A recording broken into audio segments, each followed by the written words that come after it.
আরে সাহেব, আপনি চলে আসছেন। আমি তো আপনারই অপেক্ষা করছিলাম। তুই আমার বেডরুমে কি করছিস? আমার বউ কোথায়?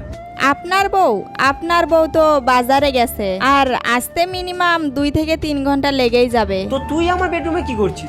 ভালোই ভালোই বলছি, আমার বেডরুম থেকে বেরিয়ে যা, নাহলে কিন্তু আমার থেকে খারাপ কেউ হবে না। বললাম তো বৌদিকে বলবো না, এত চাপ নিচ্ছেন কেন? দেখ, আমি কিন্তু আমার বউকে অনেক ভালোবাসি, আর আমার বউকে আমি এরকম ভাবে ঠকাতে পারবো না। আমি বাইরে ওয়েট করছি, তাড়াতাড়ি আমার রুম থেকে বেরিয়ে যা।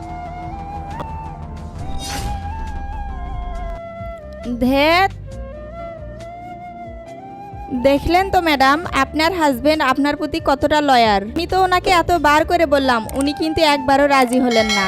সত্যি আমি সত্যিই খুব লাকি, ওর মতন একটা হাজবেন্ড পেয়েছি। আমি সত্যি এক্সপেক্ট করিনি ও তোকে এইভাবে রিজেক্ট করবে।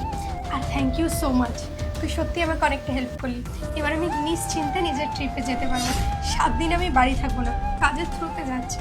টেনশনে আমার মাথা খারাপ হয়ে যাচ্ছিল, যদিও অন্য কারোর সাথে কিছু করে, কিন্তু না, আমি এখন 1000% শিওর ও আমাকে ছাড়া অন্য কোনো মেয়ের দিকে তাকায় পর্যন্ত না। তুই যা, গিয়ে কাজগুলো সব করে নে, আমি ব্যাগটা গুছিয়ে বেরিয়ে যাই, আমার ফ্লাইটের টাইম হয়ে গেছে। হ্যাঁ হ্যাঁ, তাড়াতাড়ি তুলে নিন।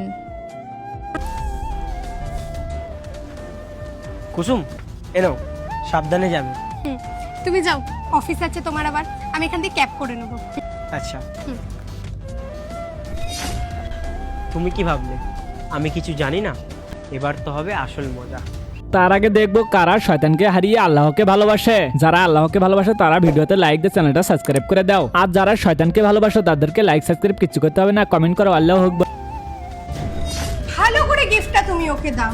কুসুম, তুমি এখানে কি করছো? তোমার কথা আমি এক্ষুনি ছেড়ে আসলাম। হ্যাঁ, ছেড়ে তো এসেছো, কিন্তু লাকিলি না, আমার ফ্লাইটটা আজকে ক্যান্সেল হয়ে গেল।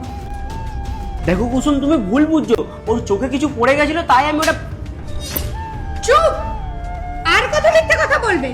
নেক্সট পার্ট চাইলে কমেন্ট করো।